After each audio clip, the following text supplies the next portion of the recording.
Well everyone, it's time for us to go and take a look at the Google Pixel XL and see how this specific phone has been holding up in 2023. Now this phone, funny enough, was probably not the most impactful Android phone of all time, but this and the Google Pixel are probably some of my favorite Android phones that Google makes, and I am happy that they switched away from their Nexus lineup, but I really like that Nexus moniker. It was a really nice name. But with the Pixel XL, when I first saw this phone in 2016, it was very interesting because the first thing that came into my mind, it wasn't even the amount of bezel on this specific phone. It was more so, well, the predecessor, the Nexus 6P, looks so much better than this phone. So why did they kind of go backwards? And this phone was like not the cheapest phone at the time either. So since then, it's kind of grown on me, and I do think this phone had a really, really good impact and a really decent starting point for the whole entire Pixel lineup. So we'll go and talk about that throughout this video. But if you want to pick up some of the more recent Google Pixel phones, links will be down in the description. You can get them from there and you can help support the channel at the same time. Now starting off with the outside of the Pixel XL, on the front we do have a 5.5-inch AMOLED display. It's a 1440p panel, and just to kind of give you some perspective,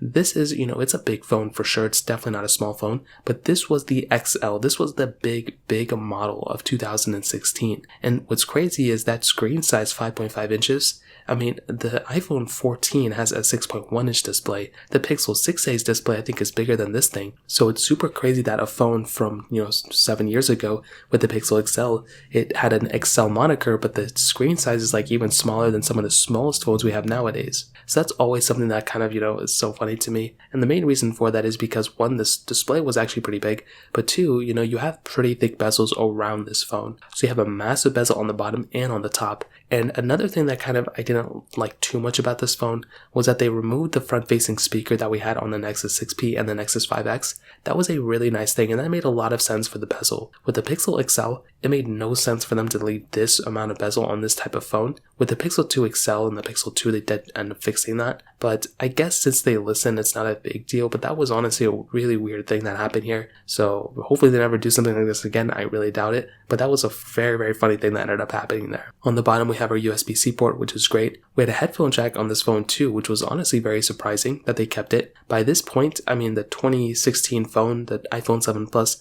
already had removed the headphone jack. So I was surprised that they haven't learned from Apple and removed it, but they probably already made this one before the iPhone 7 Plus was even out. Now on the back, we do have our standard aluminum back on the back of this phone, but we have a little bit of glass on the top as well. Now I still think a phone like the Nexus 6P looked so much better than this phone, but I still look at this phone and I'm like, hey, it still looks pretty decent. Like for as old of a phone as it is, it feels very, very premium, and I would say it felt more premium than something like the iPhone 7 and 7 Plus at that time, but the Galaxy S7 I think that came out this year was probably way more premium than this thing. So at the end of the day, I would definitely say the Pixel XL on the outside looked pretty good. It wasn't the oldest, ugliest thing in the world, but I would say it definitely didn't look as good as something like the Galaxy S7 Edge that year, or even like the iPhone 7 Plus. I feel like in the look standpoint, it just didn't really hold up that well, and I think probably most people would agree. Now on the camera front, this was probably the most hyped up thing about this specific phone. So what happened was with the Google Pixel XL, it's a phone made by Google.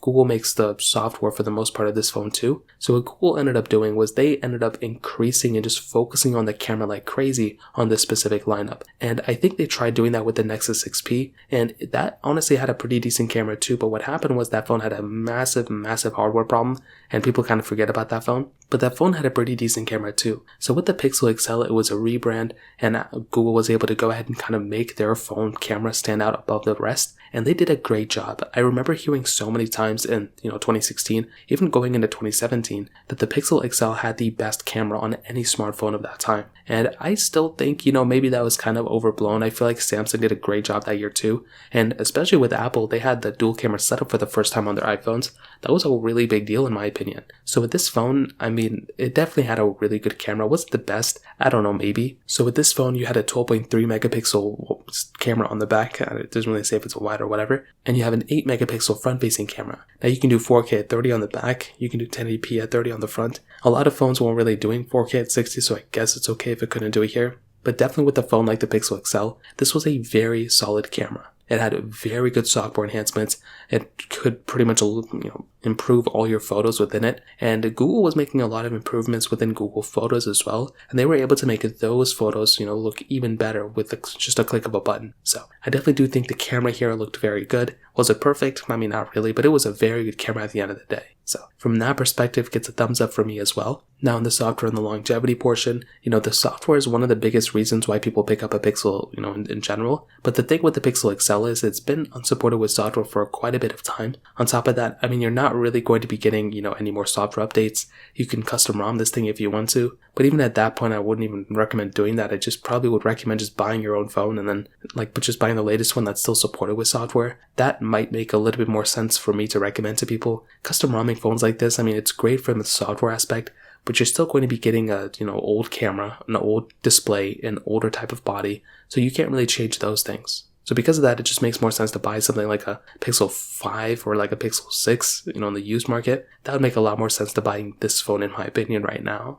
So that kind of covers it up there as well. In the performance side, this specific phone had that Qualcomm Snapdragon 821 chipset inside with 4 gigabytes of RAM. Now with this type of phone, the performance of that year was pretty decent. I mean, this was probably the best chipset of that year, which is amazing. So when you're getting a phone like the Pixel XL, there's really only a few chipsets that are above this, and I would probably say the Apple series of chipsets are probably the only ones above this one. So when you have a phone like the Pixel XL, you are still getting a phone that is just as powerful as a lot of the competition. So I've always found, whenever Google uses their, Snapdragon chipsets, those are very, very good chipsets. Now they have switched away from Snapdragon. They've been making their own Mali GPUs with the Tensor chipsets, and I don't know if that's the best approach from Google. I feel like they could go ahead and, still team up with Qualcomm because those chipsets are much better. But this was a beautiful time. When Google and Qualcomm were with each other, that was an awesome, amazing time. So the performance of this type of device is still pretty decent. It's a very stock version of software,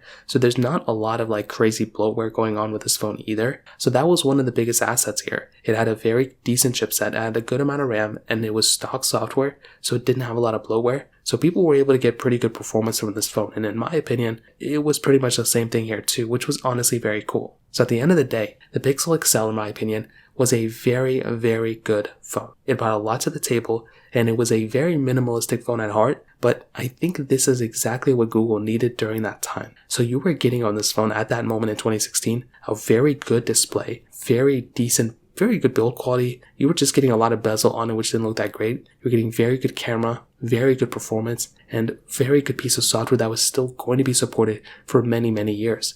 That was an amazing thing that Google did there.